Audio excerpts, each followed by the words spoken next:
દિન વિશેષની અંદર આજે હોલિકા દહનનું પૌરાણિક જે મહત્ત્વ છે એના વિશે આપણે વાત કરવી છે. સાથે સાથે હોલિકા દહન સાંજના સમયે શા માટે કરવામાં આવે છે, પવનની દિશા કેવી રીતે આપણને વર્તારો આપે છે, એ ઉપરાંત આપણે અનેક બાબતોની પરંપરાગત જો ધ્યાન રાખવા જઈએ તો કેવા અને સારા પરિણામો આ હોળી દ્વારા આપણને પ્રાપ્ત થાય છે, તો એની વાત આજે આપણે કરવી છે. તો મિત્રો પહેલાં તો વાત કરીએ આપણે કે હોલિકાનું પારંપરિક જે આપણું મહત્ત્વ છે, આ હોળી શબ્દ આવ્યો ક્યાંથી. પ્રથમ તો આપણે આ વાતનો વિચાર કરીએ તો અહીંયા કોઈ પણ રીતે કોઈ તહેવાર જ્યારે આવતો હોય ત્યારે આપણે દરેકના એક અલગ પ્રકારના નામ છે. અહીંયા જે છે એ શેકેલું અન્ન જે હોય એને સંસ્કૃતમાં હોલા એવો શબ્દ પ્રયોગ કરેલો છે, એને હોલાકા એવો શબ્દ પ્રયોગ કર્યો છે. જે શેકેલું અન્ન હોય ને, ભૂંજેલું અંગ, એ અન્નને હોલાકા એવો શબ્દ પ્રયોગ કરેલો છે સંસ્કૃતની અંદર. અને અહીંયા એ હોલાકા શબ્દ ઉપરથી હિન્દીમાં જોઈએ તો એ હોલી, આપણે એને હોળી કહીએ છીએ. તો આ મૂળ વસ્તુ આ છે કે શેકેલું અન્ન જે છે એને હોલાકા કહેવામાં આવે છે. તો આજના દિવસે શેકેલા અન્નનું શું મહત્ત્વ? તો મિત્રો, મીન મેષે ગતે સૂર્ય વસંતે પરિકીર્તિતઃ. મીન રાશિમાં અને મેષ રાશિમાં જ્યારે સૂર્ય એ સાયનમાં પ્રવેશ કરે ત્યારે એ જે કાળ, જે 6 ઋતુઓનો જે કાળ છે, એમાં જે ઋતુ આવે છે એ વસંત ઋતુ આવે છે. તો વસંત ઋતુનું મહત્ત્વ આપણા શાસ્ત્રમાં બહુ જ મહત્ત્વનું બતાવવામાં આવેલું છે. અને એટલા માટે જ ભગવાન શ્રી કૃષ્ણએ ગીતાજીમાં લખ્યું છે કે ઋતુનામ કુસુમાકર. કુસુમ ઋતુ, કુસુમાકર એટલે વસંત ઋતુ. તો ઋતુઓમાં હું વસંત છું. તો એનો મતલબ એવો થાય કે વસંત ઋતુની આમ તો આપણે વસંત પંચમીથી શરૂઆત કરતા હોય છે, ખબર ને? વસંત પંચમી એટલે એમ કહેવાય વણ જોયું મુહૂર્ત કહેવાય. પણ સંક્રાંતિની જે સૂર્યની પરંપરા છે એ 21મી, 20મી, 21 કે 22 તારીખે આપણને જોવા મળે છે. અને એ જ જ્યારે નિર્યાનમાં પ્રવેશ કરે છે ત્યારે આપણને 14, 15, 13ની આસપાસ જોવા મળે છે. તો આ સૂર્ય સંક્રાંતિનો જે સમય છે એ સૂર્ય સંક્રાંતિ પ્રમાણે આખી ઋતુઓ બધી અલગ અલગ પ્રકારે પોતાનો પ્રભાવ આપતી હોય.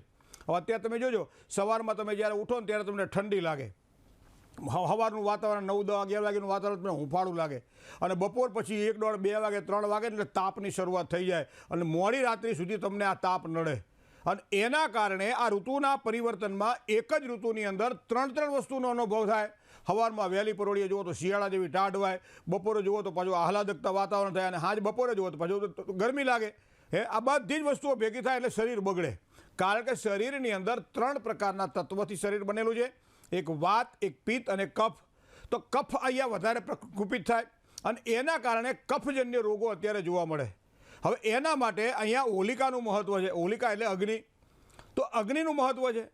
તો આપણે વૈજ્ઞાનિક દ્રષ્ટિએ જો જોવા જઈએ, આયુર્વેદની દ્રષ્ટિએ જોવા જઈએ, તો શરીરની સાથેનું જે સંવનન જે છે એ આપણને આ તહેવારો આપે છે. તો એનો મતલબ એવો થાય કે હોળી જે છે એ અત્યારના સમયે શા માટે આપણે એને ઉજવીએ છીએ?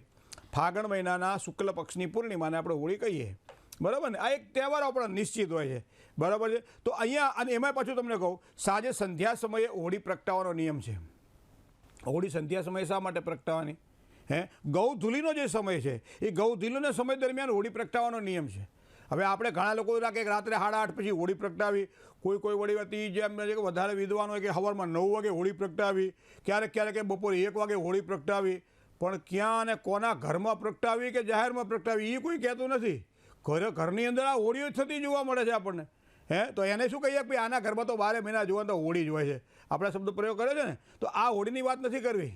અગ્નિ 2 છે, એક પાવક અગ્નિ છે, એક દાહક અગ્નિ છે. તો અમારે પાવક અગ્નિની વાત કરવી છે. અને પાવક અગ્નિ મતલબ હોલિકાનો જે અગ્નિ છે એ પ્રગટનો સમય જે છે, પ્રગટાવવાનો સમય છે, અને પ્રાગટ્ય કહેવાય, હોળીનું પ્રાગટ્ય કહેવાય છે. તો હોળીને પ્રગટાવવાનો સમય હંમેશા સંધ્યા સમયનો હોય. તો સંધ્યા સમય માટે એવું કહે છે કે 24 મિનિટને આપણે એક ઘડી કહે છે જ્યોતિષની અંદર. તો 12 મિનિટ જે સૂર્યના ઉદયની આગળની અને 12 મિનિટ સૂર્યના અસ્તની આગળની, સૂર્યના અસ્તની પાછળની. તો આ 24 મિનિટનો જે ગાળો છે એ મોટા ભાગે આપણને ગૌધૂલીનો સમય જોવા મળે છે. એ પ્રમાણે નિશ્ચિત કાળ જોવા મળે છે. મધ્યરાત્રિ જ્યારે નિશ્ચિત કાળ આવતો હોય ત્યારે, મધ્ય બપોરે જ્યારે આપણે કંઈ અભિજીત આવતું હોય ત્યારે, આ બધા અલગ અલગ પ્રકારના મુહૂર્તો છે મિત્રો. અને એમાં હોળી પ્રગટાવવાની હોય ત્યારે હોળીના દિવસે ગૌધૂલીના સમયે હોળીનું પ્રાગટ્ય કરવું. ગઈકાલે મેં કહ્યું હોળી ક્યારે પ્રગટાવવી જોઈએ. હવે એની અંદર શું મહત્ત્વ છે? ખેડૂતનો દીકરો 4 મહિના મહેનત કરે છે અને 4 મહિના પછી જે પકવેલું જે એનું અનાજ છે એ ખળામાં જાય છે. ખળામાંથી અનાજ શુદ્ધ થાય એટલે એની અંદરથી એક બધી જીવાતો અને એના વાતાવરણ એવું બધું બની જાય. કે જેના કારણે ક્યાંક ને ક્યાંક એ ધૂળ રચકણો અલગ અલગ વસ્તુઓ જોવા મળે. હવે નાના ગામડાઓની અંદર તો આ વધારે જોવા મળે અને એના કારણે ઉપણ્યું કહે ને આપણે એ ઉપડે હોજારે અને એના કારણે જે બધા ધૂળ ડમરી આ તે ઇતર તિતર એના રચકણો બધા હોય એને. બીજું ઋતુ સંવર્ધનના કારણે કોઈ જીવાણુઓ કીટાણુઓ જે શરીરને નુકસાન કરાવે એવા હોય, તમારા અનાજને નુકસાન કરાવડાવે એવા હોય, અનાજ સડી જાય એવા જીવાણુઓથી, તો આવા બધા જે વસ્તુઓ છે એને રક્ષણ માટે આપણે હોળી પ્રગટતા હોતા હોઈએ છીએ. આમ તો એમ કહેવાય છે કે હોળી પછી જે ધૂળેટીનો જે ઉત્સવ છે ને એક દિવસનો ઉત્સવ નથી. અમુક જગ્યાએ તમે જાઓ 5-5, 6 દિવસ સુધી આ ઉત્સવ આપણને જોવા મળે છે. તો આ અલગ અલગ પ્રકાર તમે અત્યારે વૃંદાવનમાં આજુબાજુ તમે જાઓ તો તમને આમાં મનથી મન જેને કહેવાય ને મળેલા હોય આવું હોળીનું એક સુંદર દ્રશ્ય તમને જોવા મળશે. તો આ મૂળ કહેવાનો મતલબ એ થાય કે હોળી પછી જે આવે છે રંગોનો ઉત્સવ જેને ધૂળેટી આપણે કહીએ છીએ, પણ એની પહેલાં જે હોળી છે તો હોળીની અંદર ખેડૂતો જ્યારે ખેતી કરતા હોય, અનાજ ઘરે લાવતા હોય અને એમાંથી શેકેલું અનાજ, આમે કહે છે કે અહમ વૈશ્વાનરો ભૂતવા પ્રાણીનામ દેહમાશ્રિત પ્રાણાપાન સમાયુક્તમ પચામી અનમ ચતુર્યમ. આમ શું કે ભુંજતે તે ત્વઘમ પાપા એ પચંત્યાત્મ કારણાત, ભગવાનને જમાડીને જમવું આવું પહેલાંથી આપણે નિયમ હતો. અને એટલા માટે જ આપણે જ્યારે માતાઓ ઘરમાં રસોઈ બનાવતી હોય ત્યારે પહેલી રસોઈ ભગવાન માટે કાઢે અને ભગવાનને જમાડે, પછી બાળકોને, પતિને, પોતાના સસરા સાસુને, પરિવારને જમાડે. બધી આવી એક પરંપરા આપણી રહેલી છે. તો જે પહેલો ભાગ છે એ પરમાત્માને અર્પણ કરવો જોઈએ.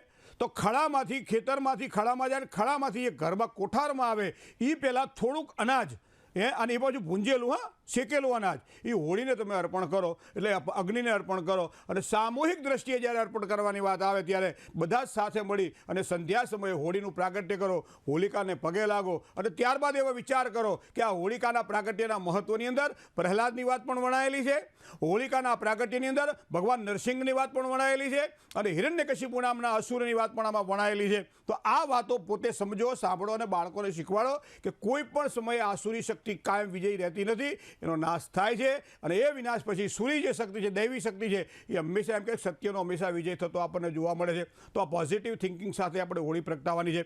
હવે ઘરમાં નવું બાળક જન્મે છે તો તરત માતા પિતા શું કરે, એને હોળીના દર્શન કરાવડાવે છે અને એવા સમય શું કરે છે, એક તાંબાના કળશની અંદર પાણી લે છે, ઉપરના ભાગમાં શ્રીફળ મૂકે છે અને હોળીની 7 પ્રદક્ષિણા કરે છે. બાળકની સાથે હોળીની 7 ગામડાઓમાં તલવાર લઈને આવે તમે જોજો.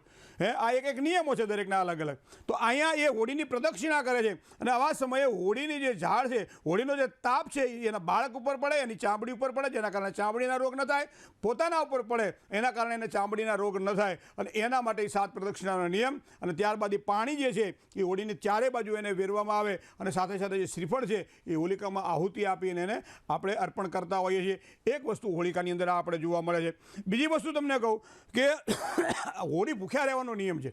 હંમેશા અત્યારે તો ખબર નહીં ખાવા ઉપર એટલું બધું ચડી ગયા છે આપણે બધા કે બીજું કે હૂજતું જ નથી. સવારમાં કે હું બનાવું, બપોરે કે હું જમશો, સાંજે કે હું રાંધું, આખો દાડો ખાવું ને હું ઊંઘું ને આરામ કરો અને બાકી જો ટાઈમ મળે તો કામ કરવું. પણ અહીંયા હોલિકા દહન વખતે હોળી જ્યાં સુધી પ્રગટે નહીં ત્યાં સુધી જે વ્યક્તિ ઉપવાસ કરે છે અને સાંજે લાપસીનું આંધણ મૂકે છે ઘરની અંદર પરિવાર સાથે બેસી અને દાળ ભાત શાક અને લાપસી જે જમે છે, જેના ત્યાં સગવડ હોય જમે, જેના ત્યાં ન સગવડ હોય એને અમુક લોકો જેની પાસે હોય એ એને આપે અને એ પ્રમાણે આપણે કે સમત્વમ યોગ ઉચ્યતે. તો આ પરંપરા આપણા ભારતની અંદર રહી છે, આપણી સંસ્કૃતિને સનાતનમાં રહી છે કે પોતાની પાસે હોય તો એને વહેંચીને ખાવું અને એટલે તેન ત્યક્તેન પુંજીથા, ત્યાગીને ભોગવી જાણો, એ વૃત્તિ અહીંયા આપણને જોવા મળે છે. તો એક વસ્તુ તો આપણી આ થઈ કે આપણે એ શબ્દનું જ નામ છે હોળી ભૂખ્યા રહેવું.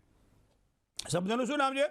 હોળી ભૂખ્યા રહેવું. ગામડાની અંદર ખબર, માતાઓને બધાને ખબર કે શું કે ભાઈ ઉપવાસ કરવો કે એકટાણું કરવું કે વ્રત કરવું એવું નથી કહેતા. હોળી ભૂખ્યા રહ્યા છીએ ભાઈ, આજે અમે ખાશું નહીં. તો આ વાત આપણને અહીંયા જોવા મળે છે. બીજી વસ્તુ તમને કહું, અગ્નિની પ્રદક્ષિણામાં જળની પ્રદક્ષિણા પણ આવી જાય છે. મતલબ અગ્નિ તત્વ પણ જે શરીરની અંદર છે એને સંતુલિત રાખે, જળ તત્વ છે એને પણ સંતુલિત રાખે. તો એના માટે તમે અંદર ઘણા લોકો અમુક ઔષધિઓ, ઘણા લોકો શું કહે છે કે ભાઈ તમારી આ રાશિ છે તો આ રાશિવાળાને આ તકલીફ થાય તો એ તમે લવિંગ અંદર હોમો, આ તકલીફ થાય તો તમે ઇલાયચી અંદર હોમો, આ તકલીફ થાય તો તમે કિસમિસ અંદર હોમો, કાજુ અંદર હોમો, બદામ અંદર, આવા વાતો કરે બધે આપણને નવી અને આપણને ગમે ખરી કે ભાઈ આમ કરવાથી જો સંકટ ટળતા હોય અને સારું ફળ મળતું હોય મારણ ગોળી જે કહે એ પ્રમાણે કરો અને એ પ્રમાણે તુંડે મતિર ભિન્ના, દરેકને સાચું સુખ જોઈએ જે પોતાની રીતે બધા કરતા હોય છે. કપૂર ગોટી પણ અંદર પધરાવતા, પણ મૂળ પધરાવવાની વસ્તુઓમાં એક શ્રીફળ આવે છે નાળિયેર આવે છે. પિધાનમ સર્વ વસ્તુનામ સર્વ કાર્યાર્થ સાધનમ સંપૂર્ણ કળશો એન પાત્રમ તત્ કલશોપરી.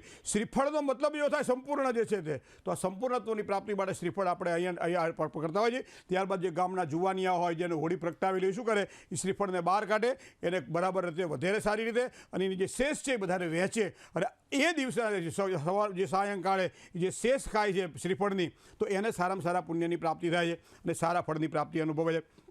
હવે જુઓ, જુવારનો પાક હોય, તલનો પાક હોય, જવનો પાક હોય, આ બધા પાકો અત્યારે થતાં તમને જોવા મળે છે. અને ભગવાનને પહેલું જમવાની જમવું, મતલબ ખેડૂતનો દીકરો હોય અથવા તો આપણે જે ગ્રહસ્થી છીએ, તો આવા લોકોએ શું કરવું જોઈએ, તો કે એની અંદર જુવાર, તલ, જવ, પછી ધાણી, ખજૂર, આ બધી વસ્તુ આપણે ધાણી ખજૂરનું મહત્વ એ છે કે શરીરની અંદર જે કફ હોય ને એને ધાણી ખેંચી લે છે, મમરા ખેંચી લે છે, ખજૂર ખેંચી લે છે, કારણ કે એ કફ પિત્ત અને કફને ટાળે છે, કફને ઓછો કરે છે. કફ કુપિત થાય ને ત્યારે માણસ રોગી થાય છે, એને તાવ આવે છે, એને માથું દુખે છે, આવા ઘણા બધા રોગો આપણને જોવા મળે છે. અને એટલા માટે જે ખાવાનું અને એને હોમવાનો નિયમ બતાવવામાં આવેલો છે.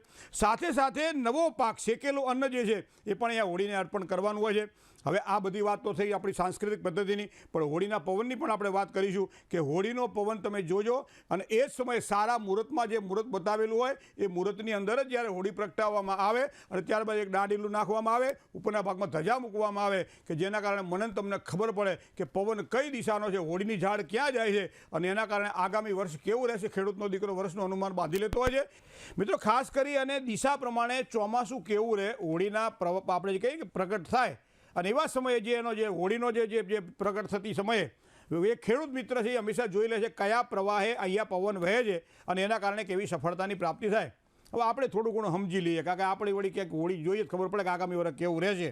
તો તમને કહું, આપણે કહીએ કે ભાઈ 16 આની વરસ છે, 12 આની વરસ છે, 8 આની વરસ છે, 4 આની વરસ છે, એટલે 100% છે, 50% છે, 25% છે, આવું આપણે કહીએ ને, તો એ પ્રમાણે અહીંયા આની પ્રમાણે ચાલતું હોય. હવે તમે જોજો કે પૂર્વ દિશા તરફ જો પવનની લહેર જતી હોય, પૂર્વ દિશા તરફ હોળીની ઝાડ જતી હોય, તો એમ કહેવાય કે એને જે વરહ જે છે ને એ 12 આની વરહ કહેવાય, એ સારા સફળતા અપાવે. હવે તમે આમ પાછળ જાઓ અગ્નિ તીવ્ર, તો અગ્નિ ખૂણામાં જો એ પવનની ઝાડ જતી હોય ને તો અહીંયા તાપ વધારે પડે, એટલે એ વર્ષ દરમિયાન ગરમી વધારે પડે અને એના કારણે પરેશાની રહ્યા કરે. અને આમ આછો પાતળો વરસાદ ક્યાંક વધારે મળે, ક્યાંક ઓછો મળે, આવી વસ્તુ આપણને જોવા મળે. હવે એથી તમે નીચે જાઓ તો દક્ષિણ દિશા, તો દક્ષિણ દિશાની જો ઝાડ હોય ને તો ખોટી માનવામાં આવે છે. એ વરહ હોય એમ કે મોરું હોય, એ ઓછો વરસાદ પડે, કારણ કે દક્ષિણની ઝાડ સારી નહીં. એથી તમે નીચે જાઓ તો નૈઋત્ય, તો નૈઋત્ય દિશાનો જો કદાચ તમને પવન આ હોળીના સમયે જોવા મળે તો જે કંઈ આપણા ખરીફ પાકો છે એ પાકની અંદર ક્યાંક જીવાત ને આવી બધી શક્યતાઓ થોડીક આમ દેખાય, એટલે વરસના વર્તારામાં આ પ્રમાણે ખેડૂતો જોઈ લેતા હોય છે. હવે એથી તમે નીચે જાઓ તો પશ્ચિમ દિશા, તો પશ્ચિમ દિશામાં જે પ્રમાણે પૂર્વ દિશામાં 12 આની વરસ ગણાય, તો પશ્ચિમ દિશાનો જે પવન છે ને એ 8 આની વરસ આપે. એનો મતલબ એવો થાય કે એ આમ દરેક રીતે આમ થોડી સુખાકારી આપે. હવે સાથે સાથે પશ્ચિમથી તમે આ બાજુ જાઓ તો વાયવ્ય ખૂણો, તો વાયવ્ય ખૂણો તો વાયુનો ખૂણો છે, તો વાયુનો ખૂણો હોય તો એ પવન આવે, એટલે મતલબ વાવાઝોડાની સાથે વરસાદની શક્યતાઓ પ્રબળ બને, તો વાવાઝોડા વધારે દેખાય, આવી શક્યતાઓ ઊભી કરે. એથી તમે ઉપર જાઓ તો એ ઉત્તર દિશા છે, સૌથી સારી ઉત્તર દિશા માનવામાં આવે છે, કારણ કે ધન, ધાન્ય, સમૃદ્ધિ, સારો વરસાદ પડે, ખેડૂતો ખૂબ રાજી થાય અને દરેકને પોતાનું મન ધાર્યું કામ સિદ્ધ થાય. તો આ પ્રમાણે જોઈ શકાય છે. એથી તમે ઉપર જાઓ તો ઈશાન ખૂણો, 16 આની વરસ, પૂર્વ દિશા અને ઉત્તર દિશાની વચ્ચેનો ખૂણો છે, એ બાજુ જો પવનનો પ્રવાહ જાય તો સમજી લો બધી જ રીતે દરેક પ્રકારની સુખાકારી દરેક વ્યક્તિને પ્રાપ્ત થાય. તો આ પ્રમાણે હવામાન, ખેતી, વરસાદનો વર્તારો, આ બધું. હા, પણ ઘણી વખત એવું થાય કે આમ ગોળ ગોળ પવન ફરતો હોય, જેને ચક્રાવે ચડી ગયો કહેવાય ને, ચક્રાવે ચડી ગયેલો પવન કહેવાય, તો ચારે તરફ ફરતું હોય, તો આવા સમય એમ કહેવાય કે વાવાઝોડું, ધરતીકાંપ, આવા મોટા ભાગે જ્યારે હોળીના આ પ્રમાણના પ્રવાહ જોઈએ છીએ આપણે પવનનો, ત્યારે આ વસ્તુ આપણને જોવા મળે છે.